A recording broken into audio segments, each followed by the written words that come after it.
Olá, meus amigos, sejam todos muito bem-vindos ao canal do Centro Espírita Irmã Rosa. Eu me chamo Paula e sou colaboradora da casa. Em nossos encontros de sábado, nós estamos estudando o Livro dos Espíritos e a palestra de hoje, que será feita pela nossa companheira Thelma Lopes, do Grupo Espírita Francisco de Assis, tem por tema Céu e Inferno residem dentro de nós mesmos. Antes de passarmos a palavra a Thelma, vamos fazer a leitura de uma página e a nossa prece inicial. O texto escolhido para o dia de hoje é do livro Nos Domínios da Mediunidade, psicografia de Chico Xavier, pelo Espírito André Luiz. Na verdade, são alguns trechos do capítulo 1 desse livro. Procederam acertadamente aqueles que compararam nosso mundo mental a um espelho. Refletimos as imagens que nos cercam e arremessamos na direção dos outros as imagens que criamos. E como não podemos fugir ao imperativo da atração, somente retrataremos a claridade e a beleza se instalarmos a beleza e a claridade no espelho de nossa vida íntima. Os reflexos mentais, segundo a sua natureza, favorecem-nos a estagnação ou nos impulsionam a jornada para a frente, porque cada criatura humana vive no céu ou no inferno que edificou para si mesma, nas reentrâncias do coração e da consciência, independentemente do corpo físico. Porque, observando a vida em sua essência de eternidade gloriosa, a morte vale apenas como transição entre os dois tipos da mesma experiência, no hoje imperecível.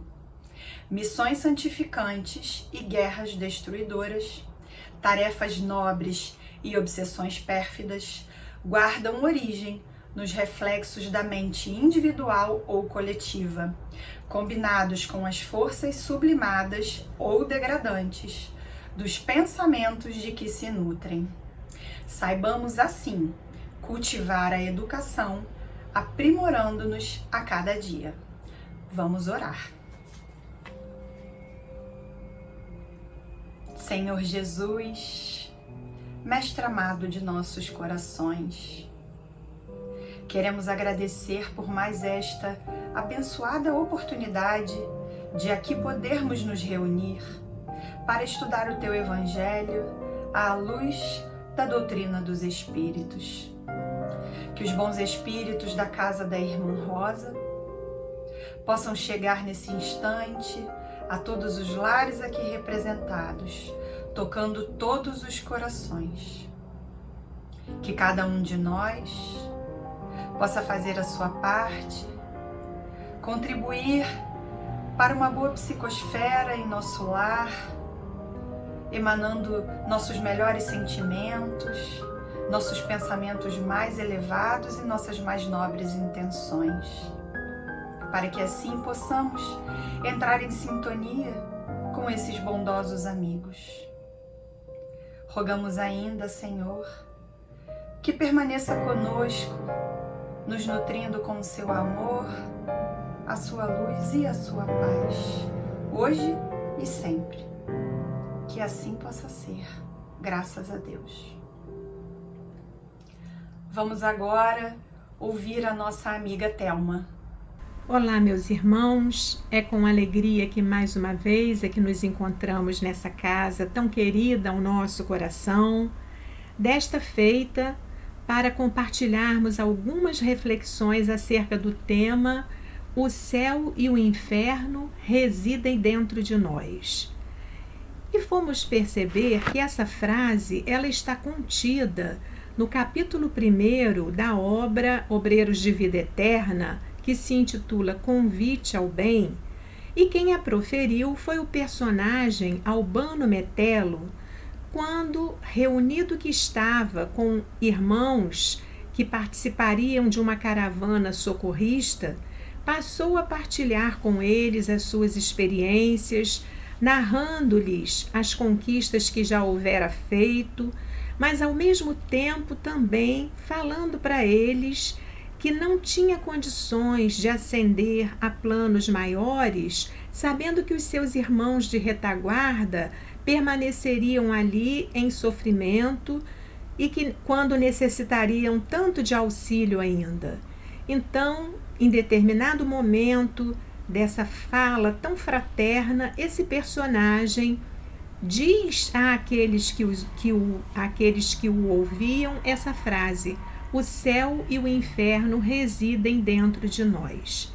E quando nós vamos, nas obras fundamentais da doutrina espírita, e dessa feita, particularmente de início a obra O Céu e o Inferno, no capítulo Temor da Morte, nós vamos ver ali Allan Kardec nos lembrando que a crença na permanência da alma depois da morte é praticamente senso comum, que a maioria das pessoas, ainda que de forma diferenciada, acredita que existe alguma coisa, algum princípio que sobreviva à morte do corpo físico. E Kardec ainda pontua que mesmo nas tribos mais primitivas, esse sentimento intuitivo está presente. E quando nós assistimos em filmes, ou em alguns programas de televisão, os indígenas participarem, realizarem aqueles rituais para os seus antepassados ou para aqueles que partiram, nós vamos ver a propriedade dessa afirmação de Kardec. Então, a crença na sobrevivência da alma é praticamente senso comum. Acontece que muitos teólogos vieram pintar para nós, trazer para nós informações acerca desses espaços destino das almas quando deixam o corpo físico. E há relatos, inclusive no Céu e Inferno, de Teresa d'Ávila, de Santo Agostinho, em que esses irmãos, eles descrevem esses locais de destino da alma depois da morte como sendo o céu, aquele paraíso, aquele local de deleite, de ócio, de tranquilidade e de paz permanente. E o inferno como sendo o local de dores acerbas, em que as pessoas, as almas que ali estão, convivem com fogo, convivem num ambiente muito hostil, de muita dificuldade e também de forma permanente.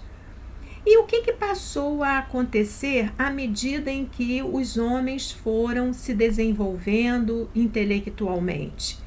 Essa crença passou a lhes parecer absurda, porque ou se acredita num pai que é amor, que é justiça, que é bondade, ou se acredita num pai que é capaz de relegar os seus filhos a uma situação de sofrimento permanente. E aí, quando nós comparamos o Deus Pai com a nossa paternidade humana, nós vamos ver realmente o quão absurda se constitui essa ideia de almas destinadas a um sofrimento eterno, a um sofrimento perene. Porque mesmo nós, diante da nossa imperfeição ainda, da nossa natureza ainda tão primitiva, quando os nossos filhos erram, se equivocam, nós renovamos para eles, a oportunidade de reparação, de reajuste, renovamos a eles as chances de fazerem diferente ou de corrigirem o erro feito. Então, passou a não ter sentido, para os homens de determinada época da história da humanidade, essa crença na destinação da alma, de céu um lugar de ócio, de prazer, de deleite, e de inferno um lugar de sofrimento permanente. E é nesse momento em que a humanidade estava muito cética, estava muito descrente, é que surge a doutrina espírita nos oferecendo uma outra proposta, um outro entendimento.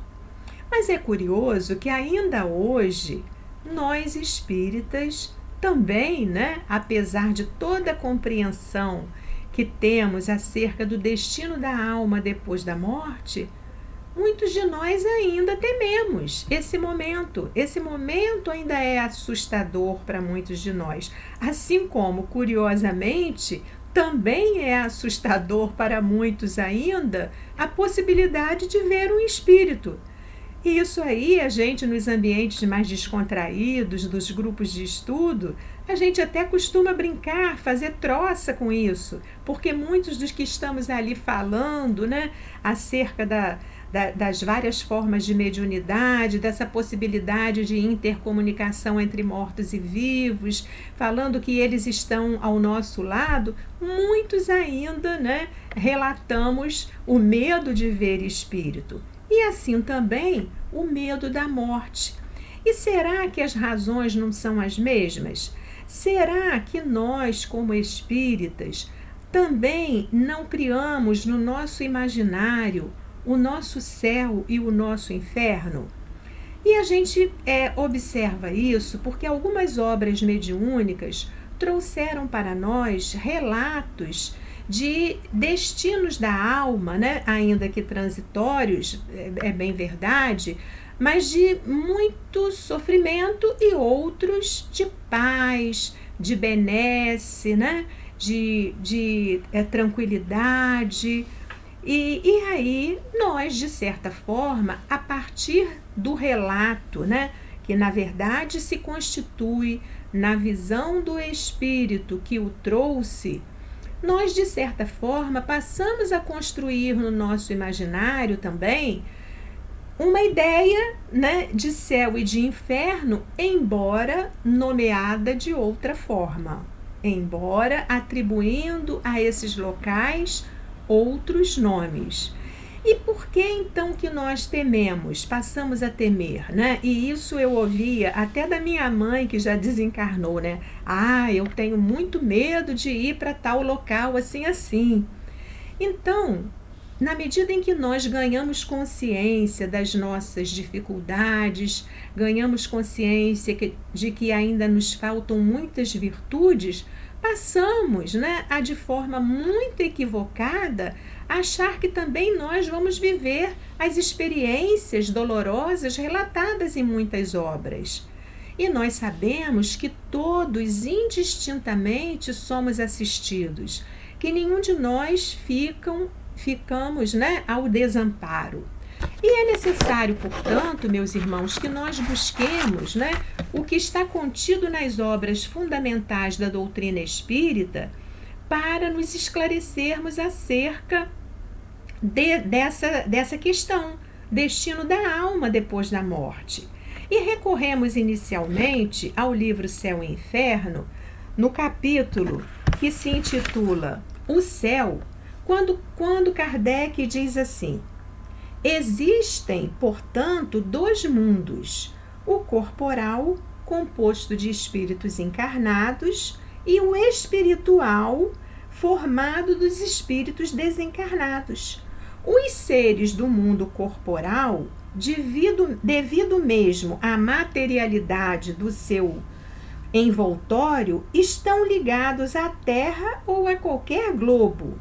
O mundo espiritual ostenta-se por toda parte em redor de nós, como no espaço, sem limite algum designado. Então, é Kardec que nos mostra aqui na obra, inicialmente, trazemos inicialmente na obra O Céu e o Inferno, no capítulo que ele dedica a falar sobre o céu, que os espíritos estão aqui, no nosso espaço, no nosso ambiente, intercambiando conosco. Então, nós vamos ver que existe uma convivência harmoniosa, de certa forma, da humanidade encarnada com a humanidade desencarnada. embora vibrando em faixas diferentes, não é? Nós que estamos aqui, né, de posse do corpo físico, ainda muito materializados, vibramos numa outra faixa. E é por isso que apenas as pessoas que têm a percepção da vidência podem alcançar, né, esses outros irmãos ao nosso lado. E muitos são os relatos que nos chegam, né, acerca disso. Mas nós vamos, né, ainda buscando fundamentar essa tese de que não existem, né, locais de deleite ou de sofrimento específicos, delimitados, recorrer ao Livro dos Espíritos, exatamente na questão 1012, quando Kardec pergunta aos espíritos: haverá no universo lugares circunscritos para as penas e os gozos dos espíritos segundo os seus merecimentos? É uma pergunta bem objetiva, bem direta. Kardec convivia com essa informação de céu e inferno. Então ele pergunta a esses espíritos que colaboraram com ele na obra da codificação se haveria lugar circunscrito para penas e gozos dos espíritos segundo os seus merecimentos. E os espíritos a ele responderam: já respondemos essa pergunta. As penas e os gozos são inerentes ao grau de perfeição dos espíritos. Cada um tira de si mesmo o princípio da sua felicidade ou da sua desgraça. Vejam bem agora o que eles disseram a Kardec. E como eles estão por toda parte, nenhum lugar circunscrito ou fechado existe especialmente destinado a uma ou a outra coisa. Quanto aos encarnados, esses são mais ou menos felizes ou desgraçados, conforme é mais ou menos adiantado o mundo em que habitam.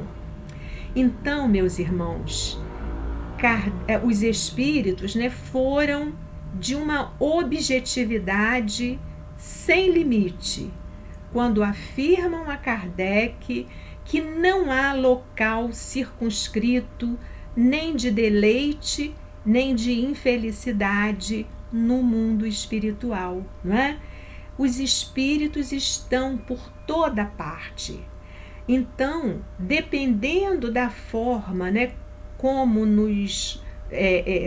da forma como nos conduzimos na vida, atraímos a possibilidade de ter ao nosso lado espíritos amigos que nos orientam, que nos querem bem.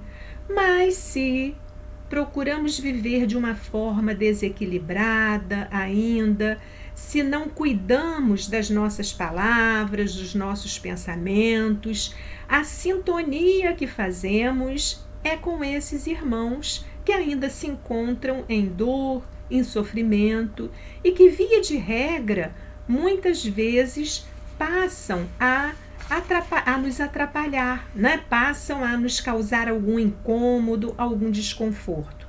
Desdobrando ainda essa pergunta 1012, Kardec prossegue dizendo assim: de acordo então com o que vindes de dizer, o inferno e o paraíso não existem tais como o homem os imagina. Desculpem, é uma pergunta.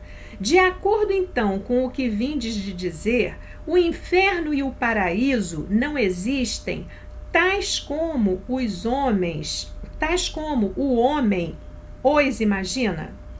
E aí, novamente, de forma muito assertiva, os espíritos responderam a ele: são simples alegorias. Por toda parte, há espíritos ditosos e inditosos. Entretanto, conforme também já dissemos, Os espíritos de uma mesma ordem se reúnem por simpatia, mas podem reunir-se onde queiram, quando são perfeitos. Então, não restam dúvidas para nós, a partir desse momento, né, que esses locais de prazer, de gozo eterno ou de infelicidade eterna só existem, né, como alegorias, que eles não procedem. Mas Kardec insiste ainda perguntando aos espíritos o seguinte, ele diz assim, bem, mas há espíritos que já adquiriram, já conquistaram uma certa sabedoria, e eles, né, diante das indagações que lhes fazem acerca disso, eles acabam por afirmar, né, isso. E aí os espíritos respondem a ele o seguinte, que a localização absoluta, né, das regiões das penas e das recompensas só existe na imaginação dos homens mesmo, que provém da tendência de materializar e circunscrever as coisas. Nós ainda precisamos, né, de dar forma às coisas. Então, entender, né, que esses espíritos que sofrem, como aqueles espíritos que já fizeram conquistas, estão, né, intercambiando conosco, isso para nós ainda se faz difícil, se torna difícil, não é? Porque nós precisamos de alguma forma materializar certas informações. E Kardec explica ainda que por purgatório nós entendemos aqui o estágio na vida material, né? Então, quando nós deixamos o estado de erraticidade, que é o estado em que se encontra a alma, que está aguardando a oportunidade de uma nova reencarnação, e mergulhamos numa nova experiência no corpo físico, nós estamos vivendo aqui, né, no purgatório, porque essa nossa vida material, ela, por mais fácil que seja, ela sempre pode ser, né, ela sempre pode apresentar e apresenta, porque nós estamos num mundo ainda de muitas dificuldades, momentos de sofrimento, momentos de dores. E já dizemos de forma repetida, né, que é impossível para nós a felicidade plena aqui na Terra, porque enquanto houver irmãos nossos de caminhada e enquanto o sofrimento estiver ali ao nosso lado, nós não temos condição de sermos felizes, né, plenamente.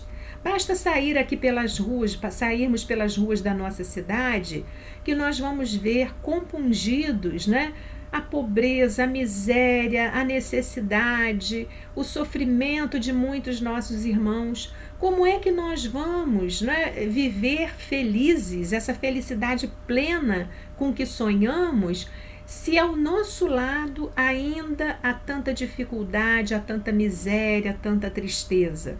Impossível para nós. Então a Terra se constitui para nós, esses nossos momentos de aprendizado aqui no corpo físico, né?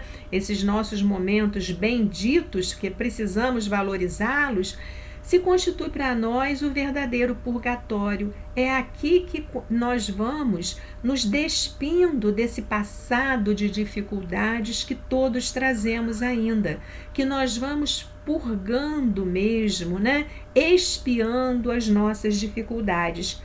Mas retomando aquela questão das informações que muitos espíritos superiores, trazem, né, sobre inferno e sobre purgatório, segundo crenças correntes. Porque Kardec pergunta aos espíritos, bom, vocês estão dizendo aqui que não existem esses locais circunscritos, mas há muitos espíritos superiores que, ao serem indagados sobre isso, acabam assentindo que sim, acabam concordando que sim.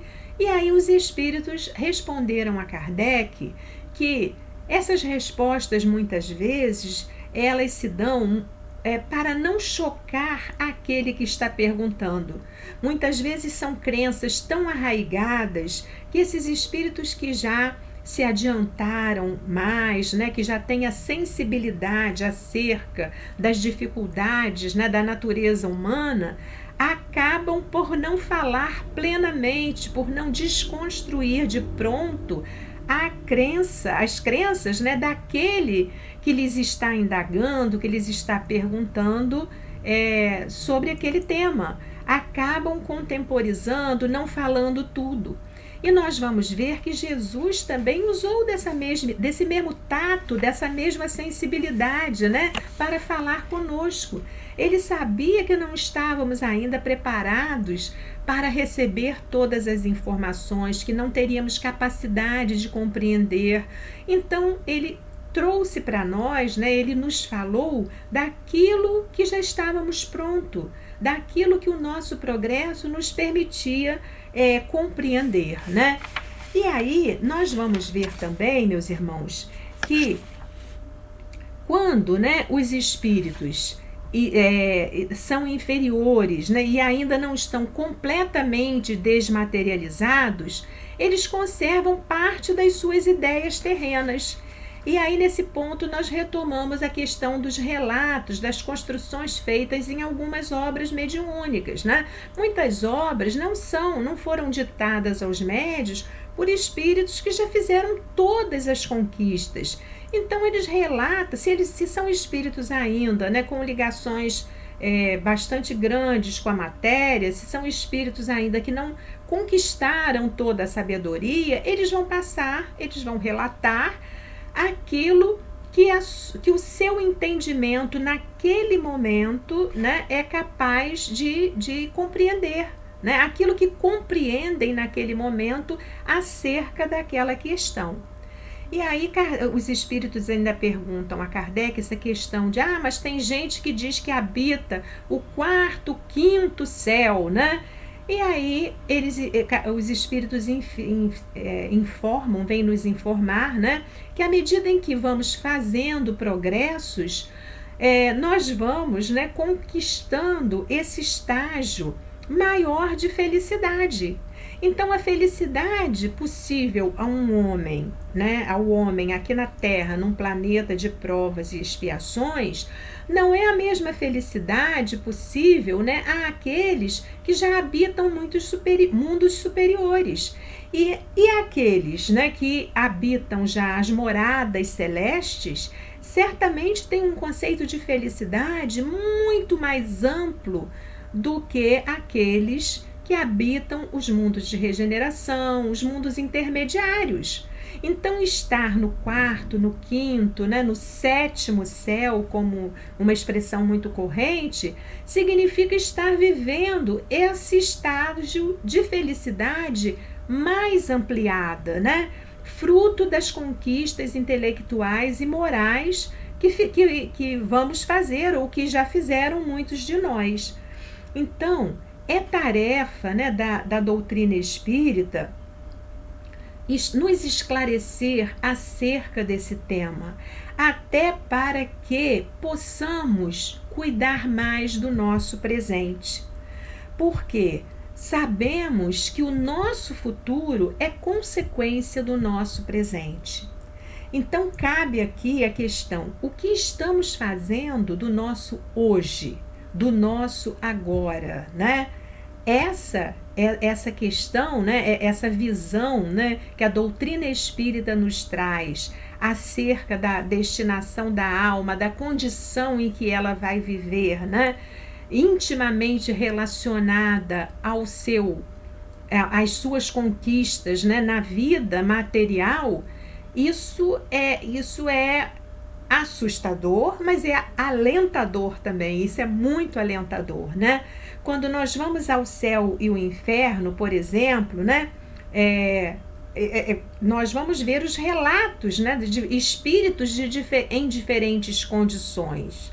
Então, estar vivendo uma situação de felicidade ou de infelicidade, né, isso está intimamente ligado com as conquistas que fazemos, com as condutas que temos enquanto estamos aqui encarnados.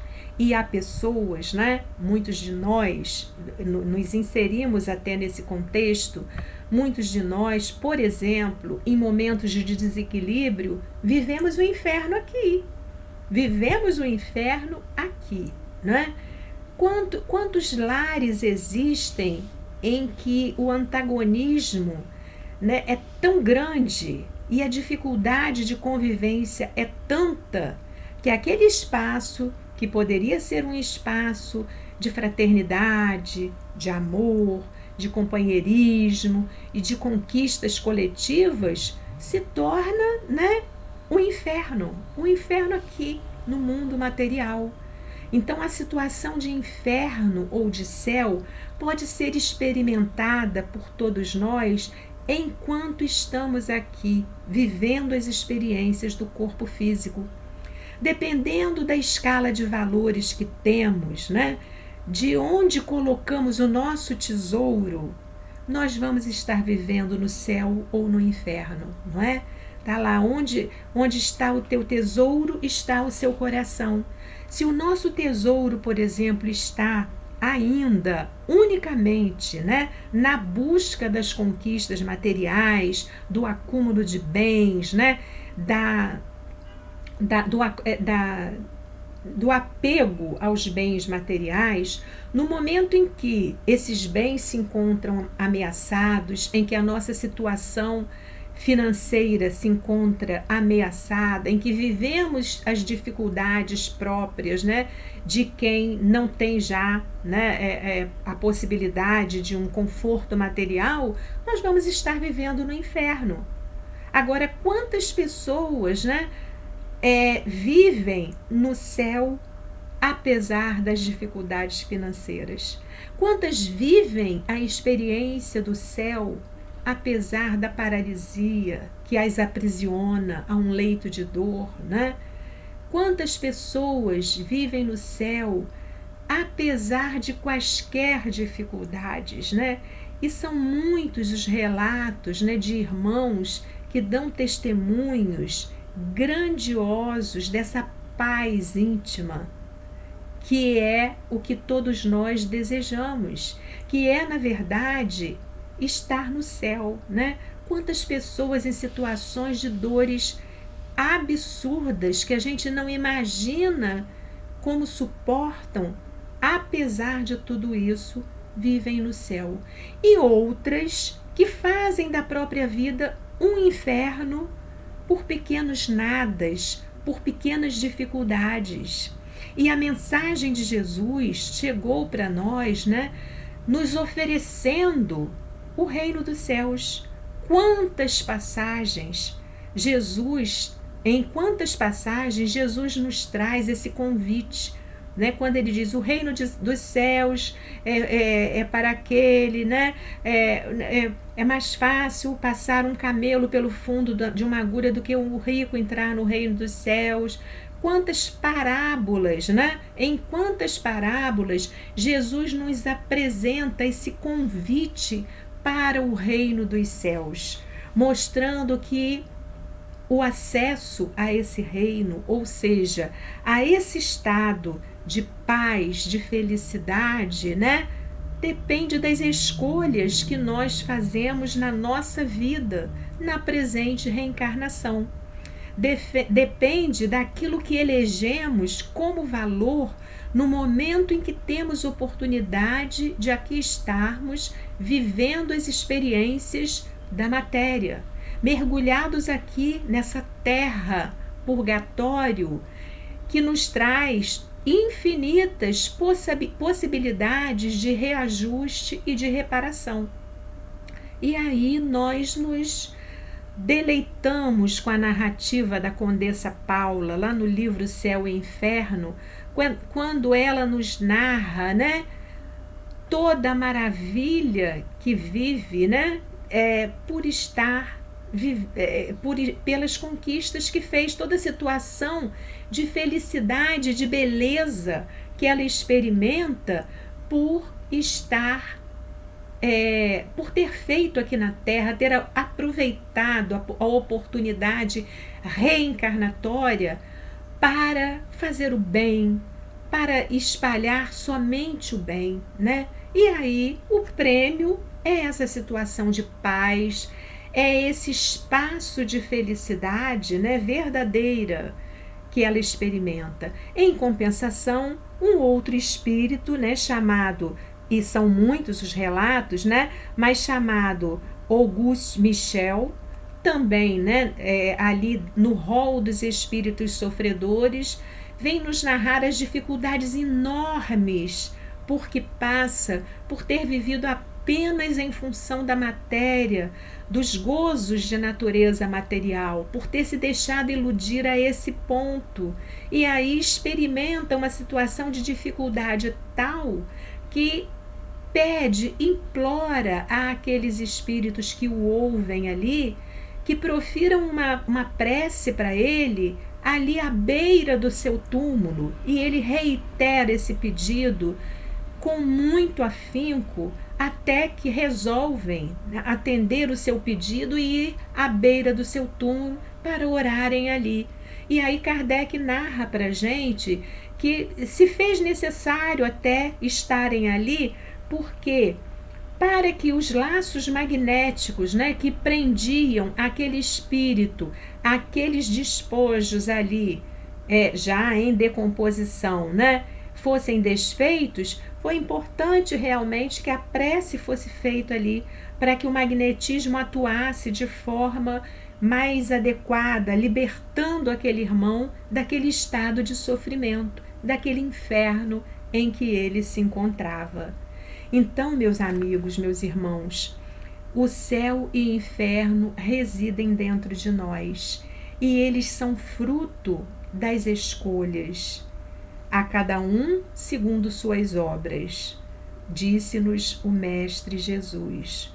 É necessário que cuidemos das obras, que reguemos, né? que façamos uma boa semeadura enquanto estamos aqui, tendo essa oportunidade bendita de aprendizado. Que cuidemos das nossas escolhas, das nossas escalas de valores, né?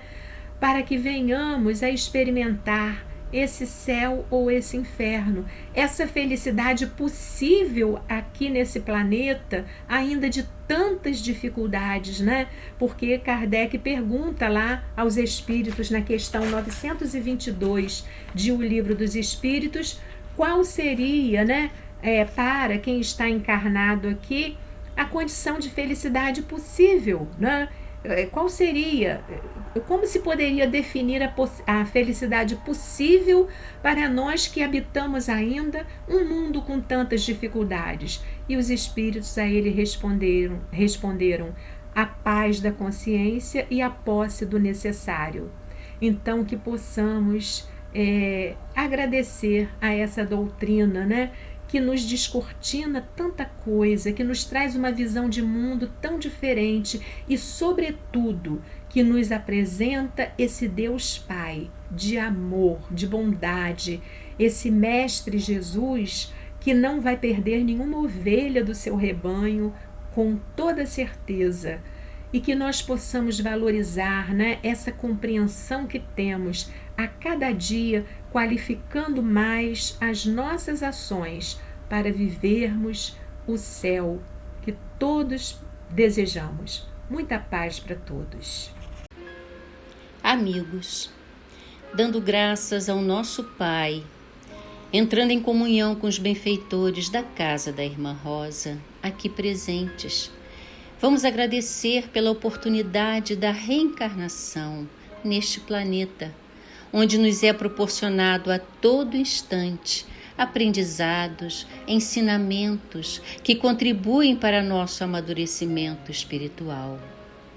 Agradecemos também pela presença constante dos bons espíritos ao nosso lado, nos inspirando, nos guiando, nos conduzindo às melhores escolhas.